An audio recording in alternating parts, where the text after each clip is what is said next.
Merci. Michel Neugnot, accord et désaccord avec cette analyse et quelle est la vôtre? Je voudrais dire, il y a 3 maîtres mots qui doivent guider l'avenir. Le premier, c'est la confiance. C'est-à-dire, il faut que l'ensemble des partenaires se fassent confiance.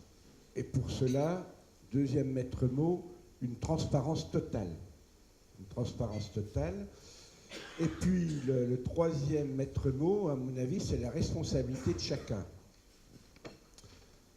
Parce que jusqu'à présent, on se défausse systématiquement sur l'autre et on n'aborde souvent pas la réalité du sujet.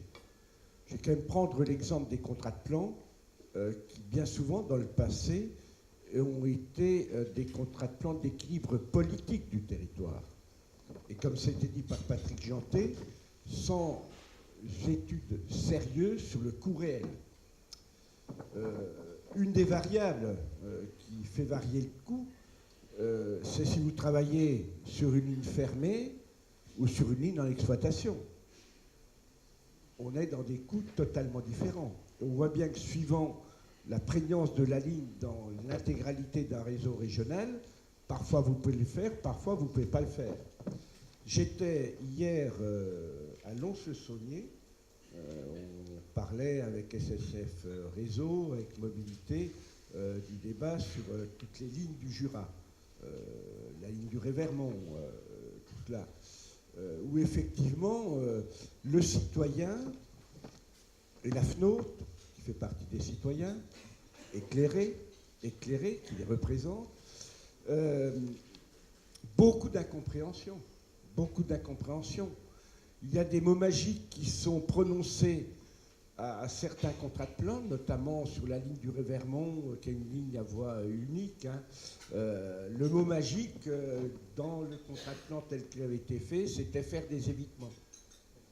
Sauf que quand, en février 2017, on a travaillé sur toutes les contractualisations en cours dans le contrat de plan, on a demandé à SNCF Réseau et SNCF Mobilité de nous dire quelles étaient les causes des désordres, des retards, des manques de régularité, des trains qui s'empilaient ici ou là.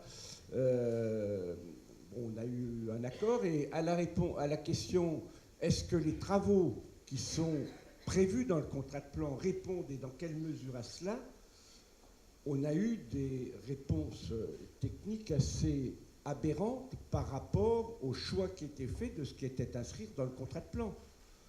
20 millions de travaux autour de Besançon, où effectivement l'efficacité immédiate, c'était que pour 2 trains par jour, s'il y avait un incident, la remise en route de tout le système gagnait 4 minutes. Alors qu'on a des lignes frontalières, ligne des horlogers avec la Suisse, beaucoup de travailleurs frontaliers et puis les gens s'empilent, où là, ces 20 millions sont très utiles. On a pu les remettre dessus. Ligne du Revermont, le maître mot, c'était des évitements, alors que la mise du GSMR et de toutes les communications, la fibre et tout ça, c'est la réponse la plus appropriée, ce qui ne veut pas dire qu'il ne fera pas des évitements après, mais vis-à-vis de la population, vis-à-vis des élus, ce changement technique que nous faisons est apprécié comme un renoncement. Donc si on n'a pas les 3 mots que je donnais, on n'avance pas. Et on est dans une société où tout se cristallise sur le ferroviaire, sur la SNCF, qui est accusée de tous les maux, parfois à raison, mais parfois aussi à tort. Donc cet équilibre, j'espère que le débat que l'on doit avoir région par région et sur du concret, auquel il faudra associer aussi les élus locaux, la population, est nécessaire.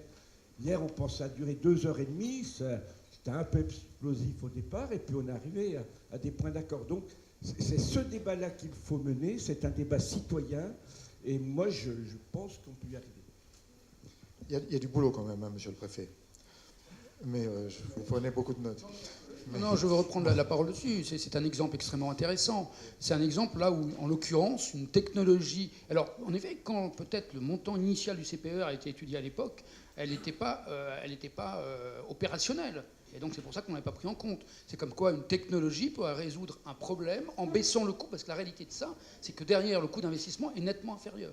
C'est typiquement ce genre de démarche qu'il faut avoir. Ça, c'en est un exemple. J'en ai un autre où, sur la Côte Bleue, on est passé comme ça de 54 à 35 millions d'euros, en travaillant avec la région sur une programmation, un programme légèrement différent, et puis après en travaillant sur des économies essentiellement, d'ailleurs, à travers du recyclage de rails, de ballast et de traverses, parce qu'à ce moment-là, on pouvait en récupérer assez facilement, non pas à l'autre bout de la France, mais pas trop loin, hein, parce qu'après, il y avait le problème du transfert. Donc voilà le genre de démarche qu'il faut avoir en partenariat région SNCF pour pouvoir avancer en baissant les coûts. Après, en effet, on fait face à une fascination pour l'infrastructure. Hein. Tout n'est pas sujet d'infrastructure et d'investissement. Et là, je reviens, il faut partir des usages. On donne un exemple, quand on a une toute petite ligne, on peut réfléchir peut-être à faire une circulation en navette. À ce moment-là, on supprime la signalisation, en tout cas, sauf à l'entrée de la gare, mais le gros de la signalisation est supprimé. Ça économise. Je ne dis pas que c'est faisable partout, mais c'est bien un travail de partenariat en discussion, parce que la définition de l'usage, c'est évidemment pas SNCF Réseau, c'est évidemment la région en l'occurrence, et donc c'est là-dessus qu'on peut travailler ensemble pour pouvoir faire baisser ces coûts. Merci. Quand même pour illustrer la difficulté, parce que je remets ça dans le débat citoyen, ce qui est essentiel. D'annoncer qu'on passait d'une technologie, d'un investissement à un développement d'une technologie. Le coût, 31 millions au départ, passe à 12 millions. Réaction, quand on annonce ça sans avoir le débat, eh bien finalement, vous baissez l'intervention, donc on est oublié, on est un département totalement oublié. Donc c'est pour ça que ces sujets quand même techniques doivent être réellement mis dans le débat public, débattus, pour qu'il y ait une compréhension mutuelle. Quand je parlais de confiance, c'est ça. Oui, c'est en ce moment le débat public, sauf erreur. Non, mais je ne mélange pas avec le débat public national. Je vais pas revenir sur ce que j'ai dit du comité des partenaires au niveau des bassins de mobilité, qui va déjà permettre de sortir un peu du débat de spécialistes du ferré pour revenir au débat des solutions de mobilité apportées sur un territoire. Moi, je crois énormément à ça, pour ne pas enfermer le modèle ferroviaire dans son entre-soi et dans une incapacité à le faire partager avec l'ensemble de la population.